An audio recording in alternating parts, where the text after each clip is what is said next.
que le travail est plus important que l'adoration.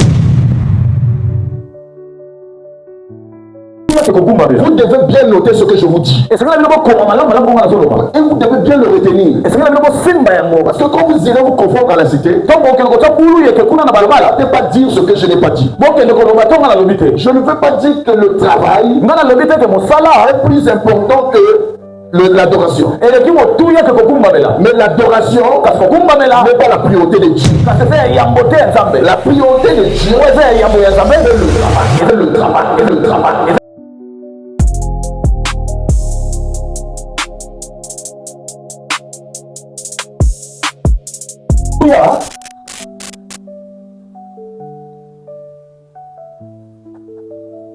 Une chose dépend de la connaissance.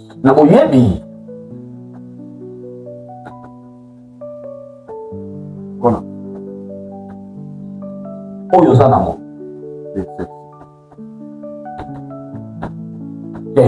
Vous devez retenir ça. La valeur de votre vie ne dépend que de la connaissance que vous avez des individus. Plusieurs personnes aujourd'hui vivent une vie malheureuse. Vous et moi, nous vivons une vie malheureuse. Vous et moi, nous nous plaignons, nous pleurons sur la terre. Ce n'est pas parce que Dieu, ce n'est pas parce que nous n'avons pas la vie. Ce n'est pas parce que nous ne vivons pas. Ce n'est pas parce que nous ne sommes pas sur une terre. Non. Mais c'est la valeur que nous donnons de notre vie et le degré de la connaissance que nous avons de cette vie-là. Le jour que vous connaîtrez la valeur de votre vie et que vous aurez la connaissance plutôt de votre vie, le jour que vous aurez la connaissance de votre vie, c'est le jour que vous allez commencer à générer, à monter et à vivre la valeur de votre vie. C'est très important. Vous ne pouvez pas commencer à gérer votre vie dignement. Les gens ne vont jamais respecter votre vie. Les gens vont vous mépriser. Vous allez souffrir sur la terre. Vous serez manipulé sur la terre. Tout simplement parce que vous méprisez, vous n'avez aucune connaissance de votre vie. Retenez déjà ça. Retenez ça. Oui, avec moi, éternel Dieu. Éternel Dieu. Maintenant, donne-moi, accorde-moi la connaissance. Accorde-moi la connaissance de ma vie. De ma vie. De mon existence. De mon existence. Sur la terre. Sur la terre. Si vous ne connaissez pas le but pour lequel vous existez, vous allez être comme un aveugle sur la terre. Vous serez comme une personne qui est sortie de chez lui et qui est en train de marcher sans un but. Il va commencer à tourner des ruelles. Il va commencer à traverser des voies. Il va commencer à partir de gauche à droite. Il n'a aucun but. Cela veut dire son temps, sa journée ne va rien produire. Si vous n'avez aucun but, si vous n'avez pas la connaissance de ce pourquoi Dieu a permis que Samuel puisse exister, vous ne saurez jamais, vous ne donnerez jamais la valeur qui est due à Samuel. Beaucoup parmi nous, nous souffrons. Tout simplement parce que nous avions méprisé la valeur de ce que nous sommes. Un jour, il y avait un homme qui avait ramassé un diamant. Alors le diamant était couvert encore de poussière. Alors il ne savait pas c'était quoi. Il remonte au village. Ils sont partis, ils ont chassé, ils ont pris beaucoup de choses. Alors ils se sont arrêtés en route. Il y avait des gens qui passaient. Alors il y a un blanc qui s'est arrêté. Ils voulaient acheter ce qu'ils avaient comme marchandises. Ils avaient du poisson frais, de la viande qu'ils venaient de chasser. Le blanc, ils ont commencé à étaler leurs marchandises. Et ils ont commencé à prendre, ils ont pris les pierres qu'ils avaient reçues, qu'ils avaient ramassées. Ils ont mis comme étalage pour soutenir la nappe qu'ils avaient mis en bas.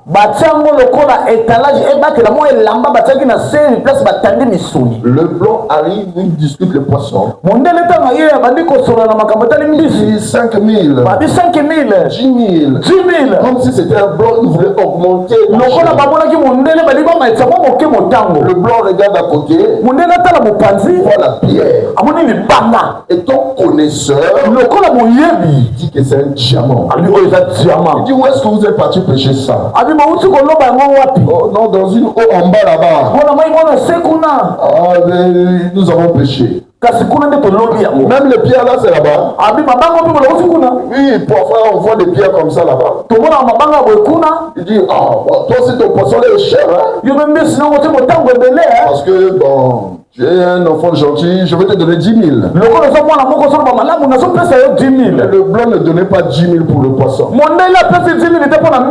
avait vu le diamant. Et il a pris le diamant. Et il a pris le poisson. Il a tout embarqué, il est parti avec. Arrivé là où il devait arriver, il est parti de faire tailler le diamant. Et vous savez le prix qu'il avait vendu son diamant? C'est 100 000 fois le prix qu'il avait perdu, qu'il avait acheté le poisson. Le petit croyait que c'était le poisson et sa viande qui était plus valeureux. Mais le blanc ne voyait pas le poisson, il voyait le diamant qui était à côté. Pourquoi? Parce que le pauvre jeune homme, ce n'est pas de sa faute. La seule erreur, c'est parce qu'il manque de connaissances sur ce qu'il avait autour de lui. Et le blanc, quelque temps après, il revient au village. Il dit que, petit, je vais acheter cette zone. Et il a acheté la zone. Il l'a privatisé. Et le lieu est devenu un lieu d'exploitation minière. Vous voyez, je veux dire que la connaissance sur votre vie. On commence à te dire que la vie de celle qui est à côté de toi est mieux que ta propre vie. On commence à dire que la vie de papa 7 est mieux que ma vie. On commence à jalouser les enfants de papa 7 qui sont mieux que toi. Mais toi, tu ne sais pas que les enfants de papa 7 c'est juste du poisson. Mais toi, c'est le diamant.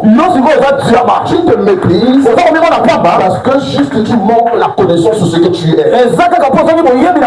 Si tu as la connaissance sur ta vie, il y a des gens qui vont découvrir que ce sont des diamants sur la terre. Tu es un sage investisseur. Je ne peux pas créer quelque chose en vain. Si vous croyez ou pas, mais laissez-moi vous dire, je ne peux pas faire quelque chose qui échoue sur la terre. Et Satan ne peut pas être capable de bloquer les plans de Dieu sur les hommes sur la terre. Répète encore. Satan est incapable de détruire les plans de Dieu dans un homme qu'il a mis sur la terre. Amen. Je n'ai pas compris. Satan, celui que vous voyez qui est Satan est mauvais, il est incapable de détruire ta vie, de détruire ta destinée, de détruire les plans de Dieu de ta vie. Qu'est-ce qui peut détruire les plans de Dieu de ta vie? C'est toi-même. Vous n'avez encore rien de fort. La dernière fois vous avez dansé, non? Cette fois-ci vous allez m'embrasser seulement. Mais je vous en prie, priez aussi pour moi. Quand vous recevez ce genre de message, je vous dis que la tentation est si grande. Mon mécano peut vous en macasser. Vous êtes chez vous, intercédez pour moi, je vous en prie. Donc, le jour que vous aurez la connaissance sur pourquoi vous devez être créé, vous avez été créé, vous allez susciter la valeur de votre vie. Est-ce que quelqu'un me suit ce soir? Alors, qui peut me dire pourquoi Dieu a créé l'homme? Ce n'est ni faux. Mais ce n'est pas vraiment ça. C'est à juste près. Amen. Amen. Je veux commencer à vous choquer par ce que je vais vous dire. Tel que moi-même j'ai été choqué. Vous allez comprendre qu'il y a des choses que l'Église a pris. Et il a commencé à mettre l'Église dans une théologie qui est loin de la volonté de Dieu. Voilà pourquoi, si vous ne connaissez pas le but pour lequel vous êtes là, vous allez beaucoup souffrir parce que vous allez beaucoup prier et vous risquerez d'être à côté de l'essentiel. C'est ce qui a amené l'Église et les pasteurs. Les pasteurs ont transformé l'Église comme un lieu de plainte et de gémissement. Ils ont commencé à mener l'homme juste autour de ces choses. Comme si l'homme ne fait que pour ça. Laissez-moi vous dire ça, ce n'est même pas la priorité de Dieu. Ce que vous avez dit là, à la volonté de Dieu, ou adorer Dieu, Dieu n'a pas cette priorité-là que vous puissiez la donner.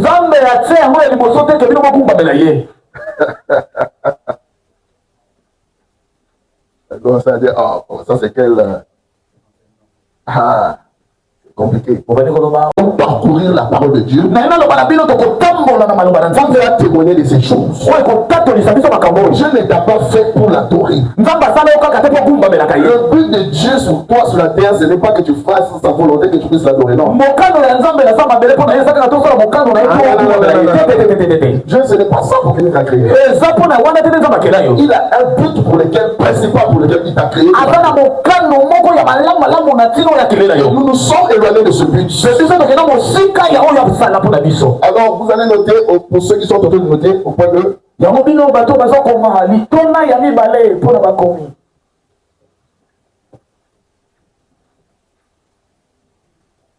Le point 2 qui m'a été donné, je l'ai intitulé la mission de l'homme.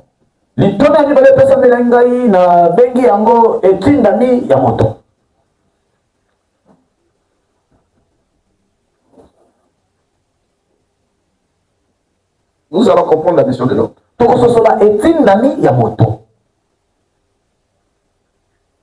La mission de la première mission que Dieu a donnée à l'homme sur la terre, ce n'est ni l'adoration, ce n'est ni la prière. Dieu n'a pas voulu mettre en place l'homme pour que l'homme soit là à l'adorer, à prier Dieu. Dieu n'a pas mis l'homme pour qu'il soit un prédicateur. Dieu a mis l'homme pour un seul but. Dieu n'a pas mis l'homme sur la terre pour qu'il soit créateur des églises.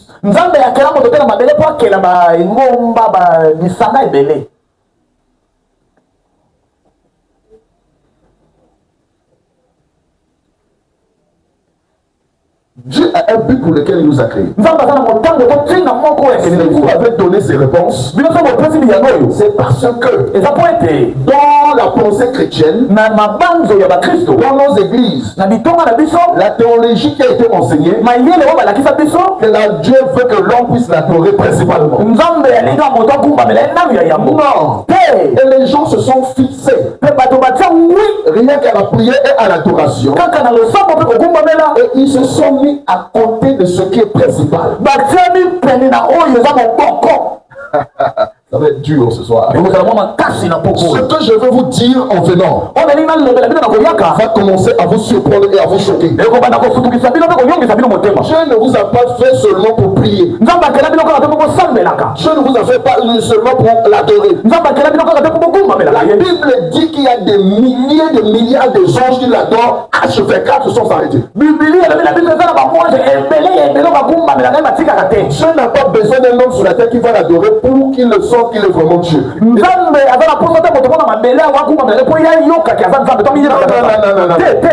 Dieu n'a pas besoin d'un être humain sur la terre qui va l'adorer H24 pour que Dieu sente qu'il est Dieu. Ce n'est même pas la raison pour laquelle il t'a mis ici sur la terre. Et si quelqu'un est loin de la première raison principale, comment veux-tu réussir avec Dieu même si tu pries? Ah.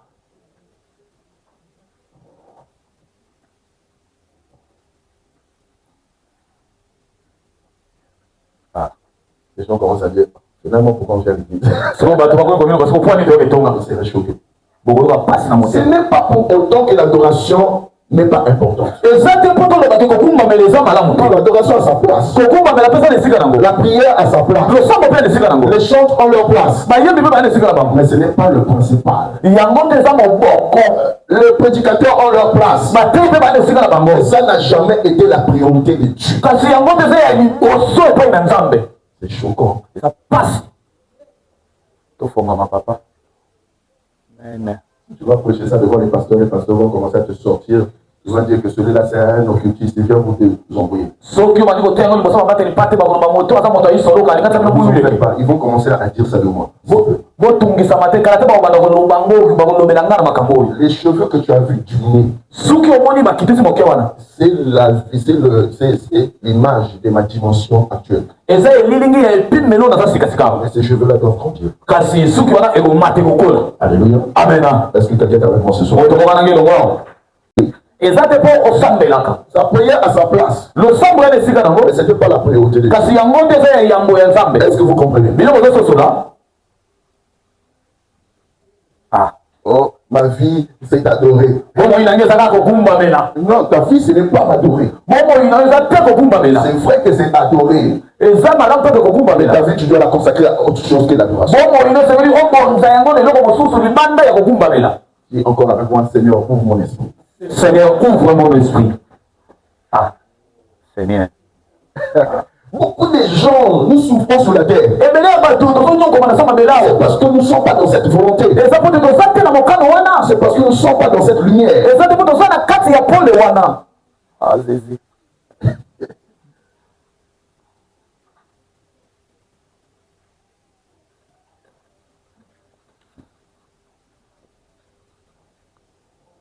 La volonté première de Dieu.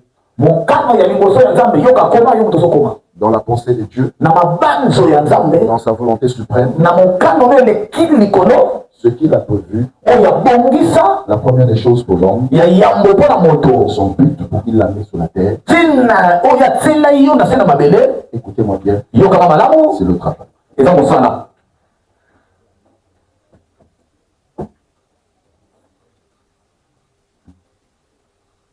Et l'autre, c'est le travail. Est-ce que vous me comprenez? La pensée principale de Dieu pour l'homme. Dans la pensée principale de Dieu, le travail occupe une priorité supérieure par rapport aux actes d'adoration. Il y a plusieurs versets bibliques dans le livre saint. Et même Dieu a rejeté l'adoration des hommes. Et il a préféré le travail des hommes et leur œuvre. Plusieurs révélations ou plusieurs paroles où Dieu a dit que ce peuple s'avance vers moi par leur bouche, mais leurs œuvres sont loin de ma volonté. Plusieurs fois Dieu même a refusé l'adoration des gens. Les hommes se sont focalisés tellement on a lobotomisé les gens sont devenus focalisés sur l'adoration. Mais ils ont oublié le principal. Voilà pourquoi certains pharisiens étaient captivés par le sabbat. Et Dieu leur a confondu même le jour du sabbat, ils faisaient le travail qui n'était pas prévu. Dieu voulait remettre ce qui était mis au commencement. Le but de ton existence sur la terre, c'est le travail. Dire que le travail est plus important que l'adoration. Vous devez bien noter ce que je vous dis. Et vous devez bien le retenir. Parce que quand vous irez vous confondre dans la cité, ne pas dire ce que je n'ai pas dit. Je ne veux pas dire que le travail est plus important que l'adoration. Mais l'adoration n'est pas la priorité de Dieu. La priorité de Dieu, c'est le travail. Mais le travail, on arrive. Je vous dis que ça sera terrible.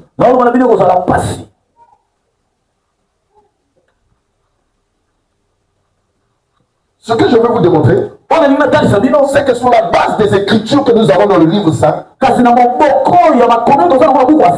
travail occupe une position prioritaire. Je ne parle pas par rapport à ce que nous imaginons ou nous suppositions. Dieu a établi le travail comme la priorité numéro 1.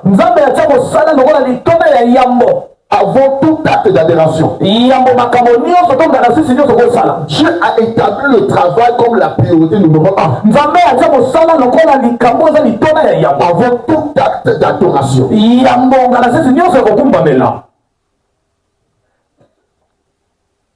Alléluia. Amen.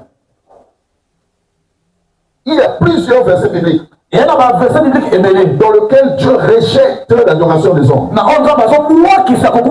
Il préfère les actes, il préfère les œuvres ou le travail. Il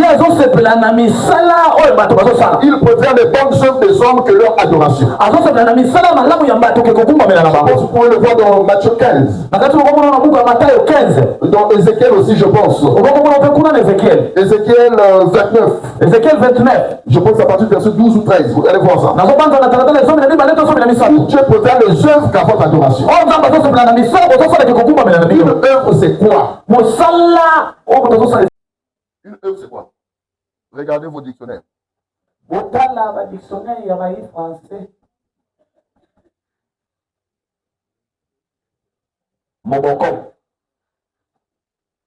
De la théologie.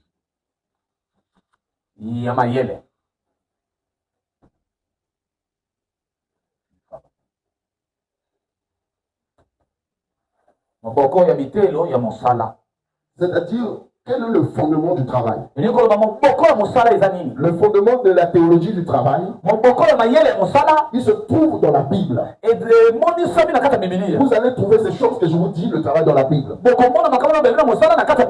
le premier fondement, vous se trouve dans les 2 premiers grands livres de la Bible. Les 2 premiers plus importants livres de la Bible. Vous allez voir dans Genèse 1 et Genèse 2 l'importance que le Créateur donne sur le travail. Et démontrer par la priorité qu'il lui donne. Amen. Amen. Par rapport même à la loi du sabbat. Alléluia. Amen. Ces choses du travail trouvent leur fondement dans la Bible. Nous allons lire Genèse 1. Prenez le verset 1. Verset 1, oui. Il est écrit. Au commencement, Dieu créa les cieux et la terre. Je dis il commence. Le verset 1. du premier livre de la Bible ne commence pas que Dieu est venu devant les anges qu'il adorait. Que Dieu est venu devant les anges qui priaient sa gloire. La première phrase de votre livre 1,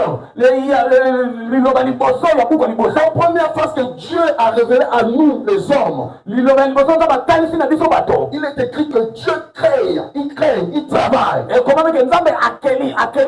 Pour créer une œuvre, il faut travailler.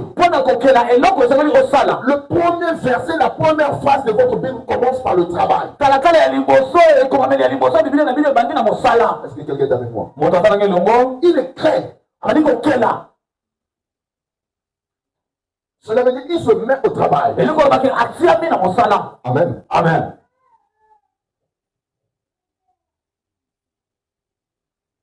Il commence par bâtir une œuvre.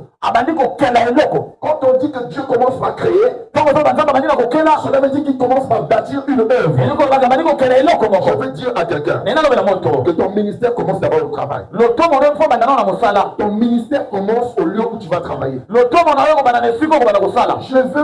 Vous allez être scandalisé par ce que vous allez écouter par la suite. Cela va changer votre conception du travail. Le travail est plus que votre adoration. Dieu dit qu'il commence la première chose au travail. Il commence par créer. Il commence par travailler et créer quelque chose. Il n'a pas commencé que dans les anges l'adoraient au ciel. Dites-moi, qu'est-ce qu'il manquait à Dieu de révéler la première parole que non? Les séraphins au ciel l'adoraient. Pourquoi?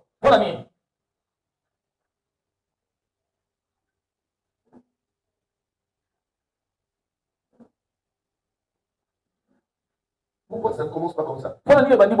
Pourquoi la parole de Dieu ne commence pas par dire le ciel dans sa gloire? Des milliers de anges étaient autour du trône. Et disaient Alléluia, Hosanna. Pourquoi ça ne commence pas par là? Mais pourquoi Dieu commence par crier? Sa parole commence par le travail. Il veut attirer l'attention de quelqu'un.